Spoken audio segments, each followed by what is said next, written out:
there isn't much information about Robert Scott at all, but we do have a newspaper article here from a court case he was involved in, and it was from the Nepean Times, Saturday the 18th of October 1919.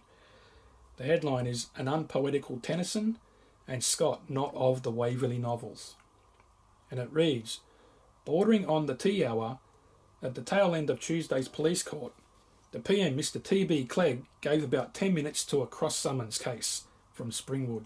Robert Scott proceeded against Arnold Tennyson on a charge of using insulting language on the Great Western Road, Springwood, on September 25.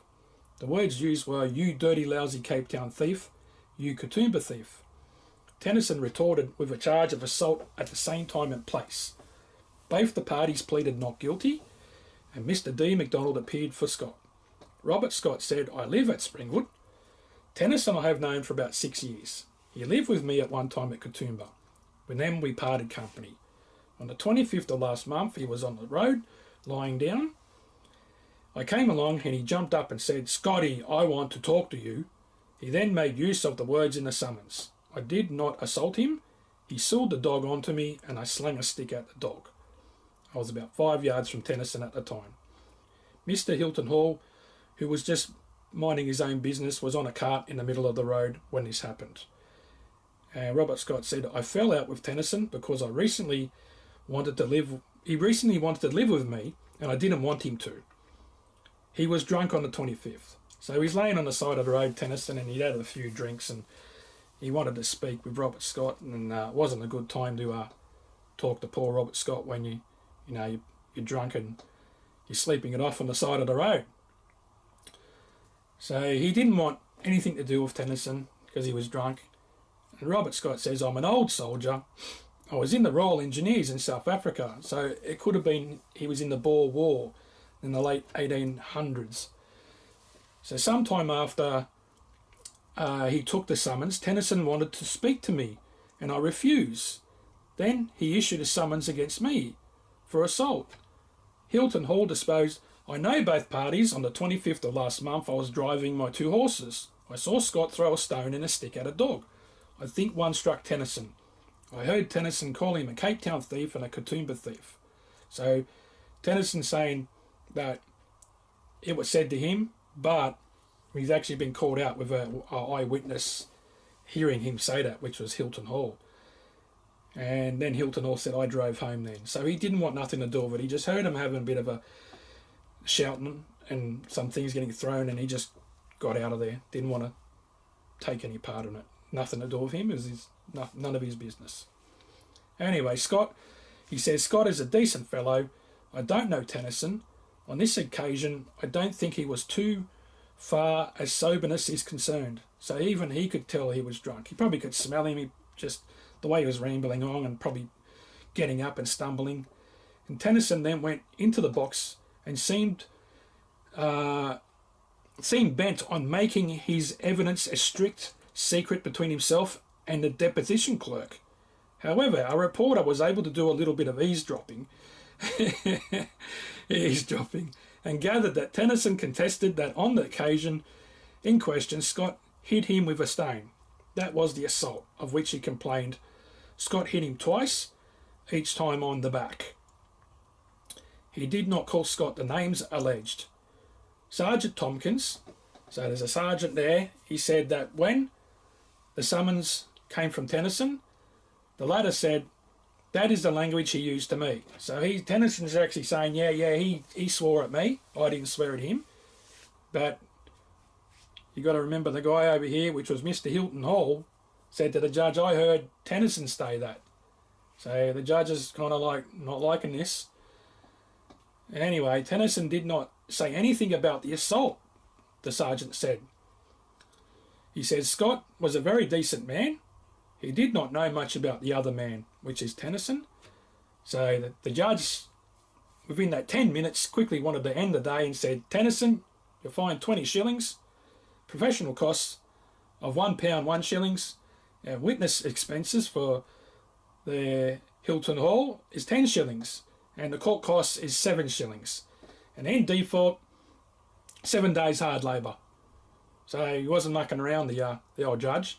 And the court case against Scott was dismissed because you had the sergeant and a member of the public both say he was a decent man. So anyway, that was good news for Scott and bad news for Tennyson. So after doing that Falconbridge sawmill site video, I was looking for another interesting story, another historical story from the Blue Mountains, and I happened to come across a really wonderful story about a man called Robert Scott. There was nothing really interesting about him. He lived in a cave up here for 20 years. No one knew that much about him, but people spoke highly of him.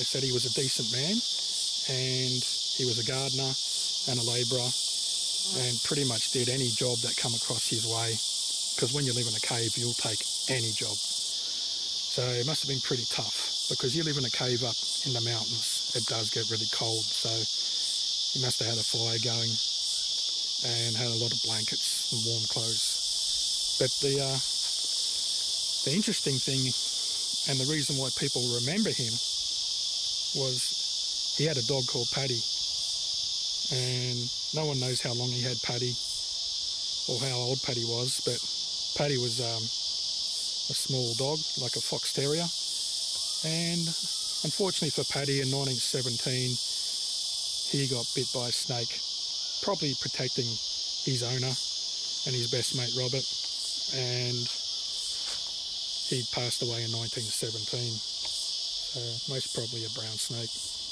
more than anything. So anyway, Roberts was pretty distraught. His best mate had just died, and to keep Paddy's name alive, he decided to make 3 rock carvings around the Springwood area.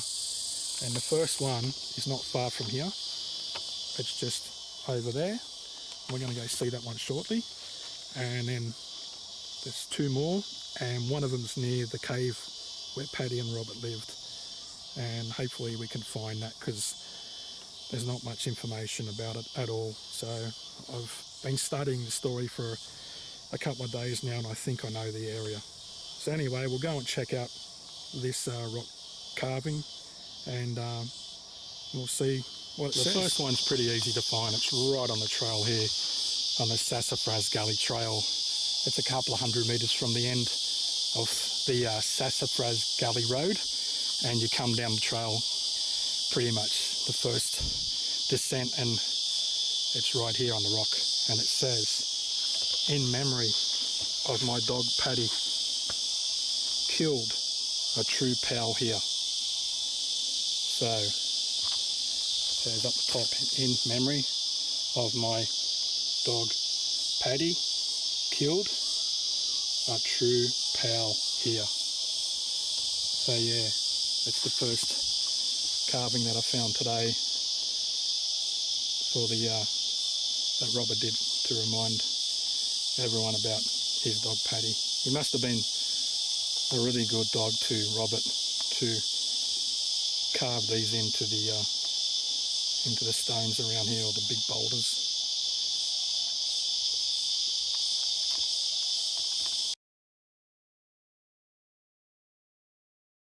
Just parked my car at the end of David Road East, and I've just walked down here, and this is the cave that Robert Scott lived in with Paddy.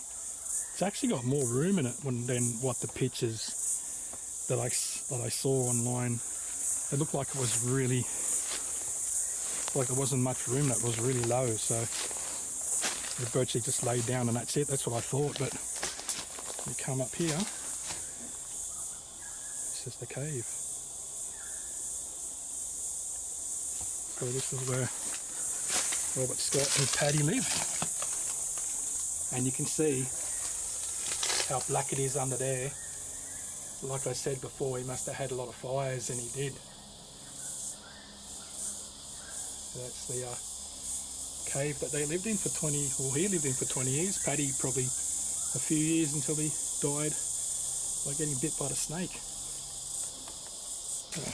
Rock carving here is WR,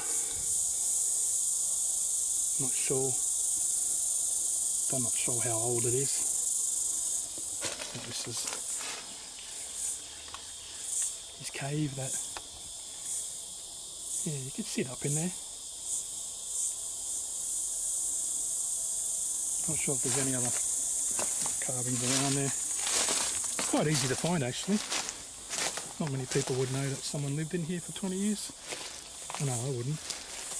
Oh, here's an old engraving. So this guy here, T. Coyle, he was actually someone that was working for the council to keep them usable. That's what it said. So if there was any kind of landslides and that, he had to clear them up and make everything, keep everything like tidy so people could keep using them. It's 20th of the 4th, 1917. You got J. North, Stillman. It's 2417. Is that Taylor? T. Flew, F-L-E-W. So yeah, these are the people. There's JD, it's like Stillman or Tillman. So yeah, that's some more history there. So we're going on the information that I received. Somewhere over there is the next carving to that Robert did for Paddy. So I'm going to get down there. I've got my snake gaiters on because it's warm and it's a grassy area. It's perfect for snakes. So remember, safety first and safety thongs too. So this is where Paddy must have got bitten around this grassy area because it's perfect for snakes. It's dry, it's hot, and every little stick looks like a snake. So I have got really thick gaiters on. So the memorial for Paddy's around here. The person who owns this land doesn't want visitors because there's all these jaw bones of probably sheep and their skulls going along the fence. So I'll take that as a warning and not try and jump the fence. I'll take a picture from here. I can zoom in on it because it's just over there. What it says. But there's a bush in the way. There it is there. Now it says Paddy. I'm not quite sure what it says.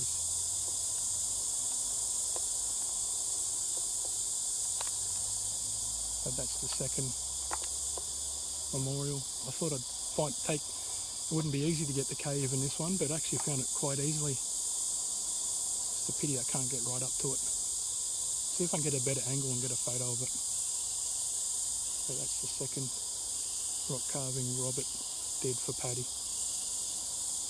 And then you can see people like myself still remember Paddy because of what Robert did. His name's still alive.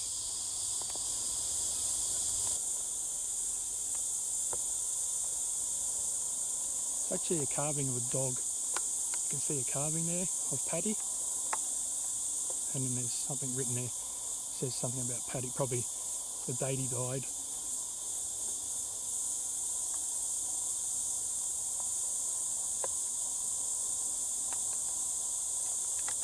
It's the only angle I can get, unfortunately. Now I'm at the last site, the Birdwood Gully, and hopefully it's not far down the trail. It says it's right on the trail, just down here, so we'll follow it, and it's pretty right on, smack bang on the trail, like the first one was at Sassavaz Gully Road. A bit steep. Anyway, I'll film it once we get down there. I'm not sure whereabouts it is. I don't think it's that far. Just shows you how long these trails have been down here. If Robert Scott was coming down here in early 1900s, 1920, 1917, and taking time to do his little memorials to Paddy.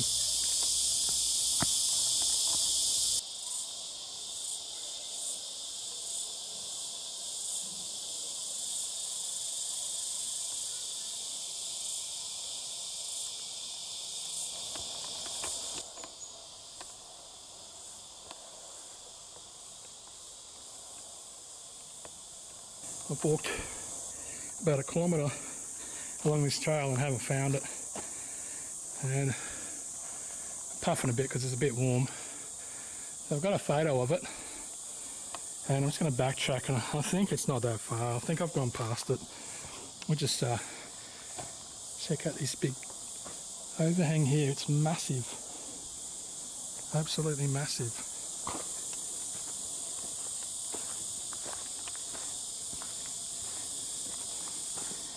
Wherever it is, the rock's wet and there's ferns, so some ferns up here. Hopefully you get lucky. I think I've just gone past it, you know, trying to look too hard, because the information I got's not well written and really clear in its information to tell me where it is. So this rock up here, I got a photo of it. There's something here. I think I found it.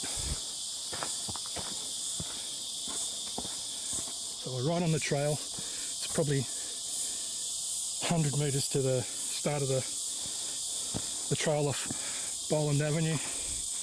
And yeah, there it is. Awesome. Can't see it that well because it's got shade on it, but and some light. But you can see Paddy written here. Not sure what it says.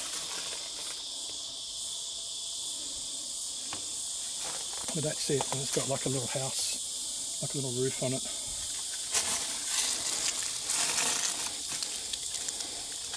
But MP MORY. MP Mori. Someone could have scratched the name in there.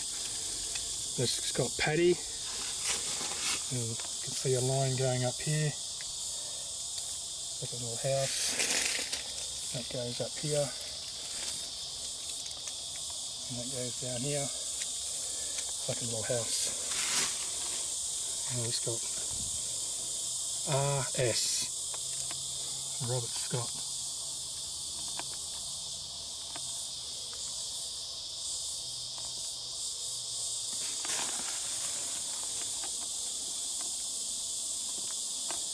Be better if the sun goes, but anyway, I'm here when it's sunny. It's I think it's nearly midday. It's actually 2 o'clock, and there's something else down here. It says RZ. Not sure what they say, but anyway, I found the 3 carvings to Paddy. So if you want to come out here and look for them yourself, hopefully the information I've given in this video today is helpful. It's really not that far from the trail, and it's pretty much just before that massive big overhang. It's right here. Another overhang up there too. Anyway guys, I hope you've enjoyed this short video today. There's not much information about Robert Scott and Paddy, but it's a story that one man did for his dog because he loved him so much.